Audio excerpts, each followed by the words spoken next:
boss level. Spoilers ahead. Watch out and take care. Roy Pulver is a retired Delta Force soldier currently going through the 139 version of this very same day. He is stuck in a time loop that resets every time he dies, and he has gone through it so many times, he has already learned the day's pattern by heart. Every morning at 7 a.m., a man breaks into his apartment and tries to kill him and the woman he slept with. Then a helicopter with a gunman appears outside his window and shoots his apartment until it explodes. Roy knows exactly where and how to move to avoid all this, and jumps off the window to land on a truck filled with sand, which he had missed 22 times before he started to get it right. Then he hijacks a car and drives to escape two more assassins in a minivan. Roy does not know their names, so he calls them Pam and Esmeralda. These women chase him and shoot at him throughout the city, but Roy knows how to escape them as long as he does not get distracted and remembers to dodge the bus. Since this time he does not, the day resets and restarts again. Only little details change during each loop, totally dependent on what Roy decides or forgets to do. Besides the guy at his apartment, the helicopter and Pam, there are other assassins like Guan Yin, who usually kills him with a sword. Kaboom, a short man that plans a bomb on him, Smiley, who likes to kill him by impaling him with a lance and tying him to the back of his trunk, the German twins, and a guy that looks a lot like him so he calls him Roy number 2. Sometimes he manages to kill some of them, but in the end, it does not matter, the others find him and kill him anyway. Roy thinks the one with the answers to explain what is going on is his ex-wife, but when he calls her office, the one to pick up the phone is her boss, Colonel Clive Venter, who tells him she has died in an accident, but Roy believes he has killed her. Sadly though, he never manages to live long enough to find out why.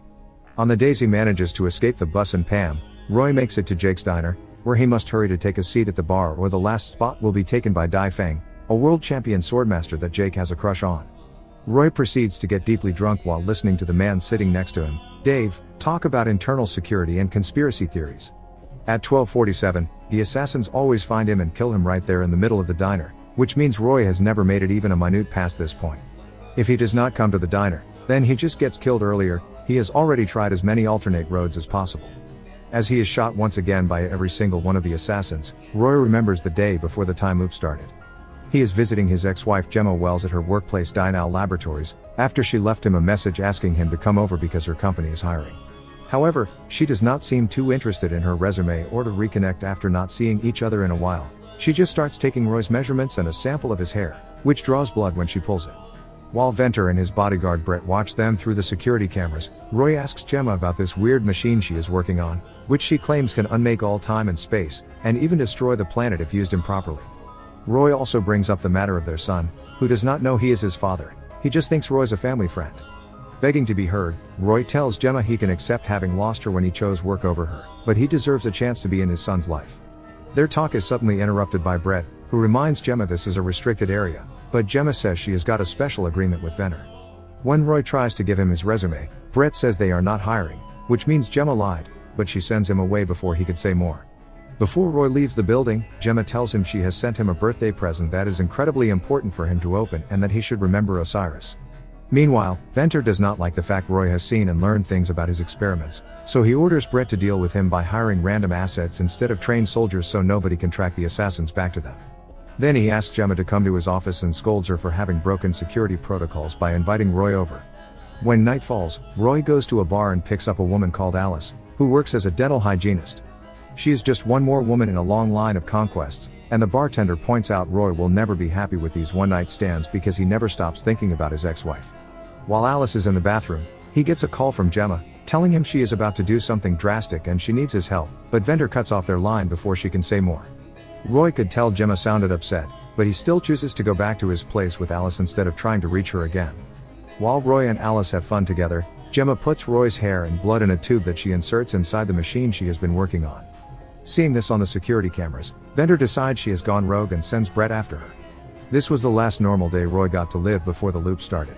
But now that he has revisited his memory of his conversation with Gemma, he realizes he has never checked the birthday present she has sent her, so he finally opens the package and finds a book titled Iset and Osiris with a note from Gemma on the back cover that says time waits for no man.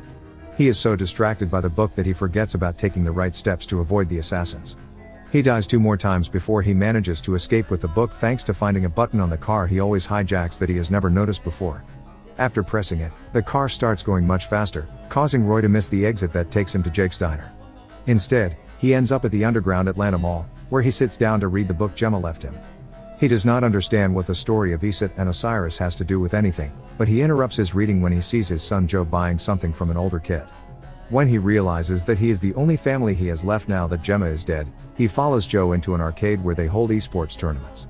Every time he walks near a screen, he causes them to glitch, but Roy does not notice this. He just approaches Joe and scolds him for ditching school. He also asks him what he bought, but Joe shows him they are just cards, not any kind of illegal substance.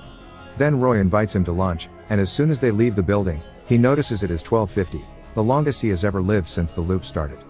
As he analyzes what he has done differently, he finally realizes they must have put a tracker on him, and the metal walls of the diner and the underground location of the shopping mall have kept him safe. At that moment, the assassins arrive and shoot Roy as he grabs Joe and puts himself between the bullets and his son, dying as he tells him he is his father. When the day restarts once again, he asks the man that has broken into his apartment about the tracker, but he will not tell him where it is. Moments later, Roy arrives at the diner and goes straight to the bathroom so he can closely inspect his body, going as far as putting fingers up his own rear, but he still does not find the tracker. Remembering Dave knows all about this stuff, he asks him where he would hide a tracker, and Dave suggests the teeth. This brings back a memory to Roy. Alice, the dental hygienist, putting him to sleep on a dentist chair while Brett watches them. She had been part of their trap all along. After getting more alcohol and pliers from Jake, Roy goes to the bathroom with Dave and starts removing his teeth until he finds the tracker, only to be killed a second later by Roy number 2. When the day restarts, he interrogates Alice, who tells him she had been paid by Brett to implant the tracker before she leaves. Roy follows the usual routine until he makes it to Jake's diner, where he removes the tooth with the tracker and then takes it to an abandoned building to use it as a trap. His plan works and Pam shows up, but she refuses to say who hired her, so he kills her with her own gun, which used to belong to a certain Geman dictator. Roy knows Gemma has put him in this for a reason, but since he cannot go far back enough to save her, everything is meaningless. The only thing he has left is revenge, so Roy has fun with his newfound trackerless freedom and kills all the assassins that have been chasing him. Using the phone he stole from Kaboom, he talks to Brett and promises he will find him inventor as well. Roy drives to the laboratories and tries to smash the door open with the car, but he just crashes and is shot by Brett afterward. A series of loops start then where Roy keeps trying different plans to sneak into Dinah, like sending his car with bombs and pretending to be Roy number 2. Stealing his ID does allow him to get inside, but once again, it takes him a few tries until he manages to learn all the tricks to avoid the guards and security cameras. When he finally manages to find a way to sneak some weapons with him, the guards are not a problem anymore, but his next obstacle is Guanyin, whose sword fighting skills are too good for him to stop her with mere wallets. Sometimes, he does not die quickly enough from the sword wounds and Venter finds him, giving the same long, dense speech about his plans to reset history before killing him. It is during one of these speeches that Roy learns the name of the project is the Osiris Spindle, and he realizes two things: Venter does not know it is working, and Gemma has put him in it on purpose so he could become Osiris and stop Venter in his plans. Feeling empowered after learning Gemma still believed in him, Roy starts a new series of loops with a new plan. After going through the usual routine up to removing the tracker at the diner's bathroom, he approaches Dai Fang and asks her for sword lessons, and she accepts to teach him because she finds him intriguing. He trains with her through a good amount of loops until he is good enough to beat her, and after thanking her for her lessons, he sneaks into Dinah again. This time, he fights against Guanyin with a sword instead of guns and easily stops all her moves. After teasing her a bit by cutting off her ponytail, he stabs her with her own sword. Brett and Venter arrive then, but Brett dies quickly when Roy stabs him on the forehead with the sword. He and Venter begin to fistfight, and when Venter tries to grab a gun, Roy recovers his sword and nails Venter's hand to the floor as he explains nobody should play God and rewrite history. The past should be left as it is so we can learn from it. Venter thinks those are big words coming from an absent father and implies Joe may be in danger, which enrages Roy. After killing Venter, he gets back in his car and rushes to the mall, where he finds out he is too late. His son is dead, and this probably has already happened many times during all the loops he has been through. While he struggles against the police that does not let him come closer to see Joe's body, a bright light appears on the horizon. It is the end of the world, just like Gemma had warned him. Roy comes to the conclusion Gemma is dead because he left her and never called her back when she asked for his help, and now their son is involved in this too. If the world is going to end anyway, there is no point in doing anything, so Roy begins to spend the next few loops in an apathetic state, allowing the assassins to kill him over and over. One morning, however, the violence finally makes him snap out of it and he decides to take advantage of all the time he now has in his hands. He returns to the mall and picks up Joe to spend the day together, playing video games and having lunch. He does this every loop until the end of the world takes them and resets the day yet again. He wants to tell Joe he is his father, but he is too afraid to do it. During loop 249, Roy brings up the subject of Gemma's work, and Joe reveals he talked to her early in the morning after she did not return home. This shocks Roy, who always thought she was killed during the night, so now he starts a new plan to see if he can save her. After resetting the day, he sneaks back into the laboratories and shoots Venter and Brett while demanding answers. Britt confesses they had been trying to find out what she did to the Osiris spindle, because it seems she sabotaged it and now they cannot control the chain reaction she started. Venter realizes Roy is able to sneak in because the spindle is working, which means Gemma made him the missing mass. When looking at the security cameras, Roy finds out the exact time of Gemma's death, 14 minutes after he wakes up. After shooting himself to restart the day, Roy decides to try to save Gemma even if he only has 14 minutes to do it. As always, he kills the first assassin, but afterward, he makes the routine different by jumping directly from the window and into the helicopter.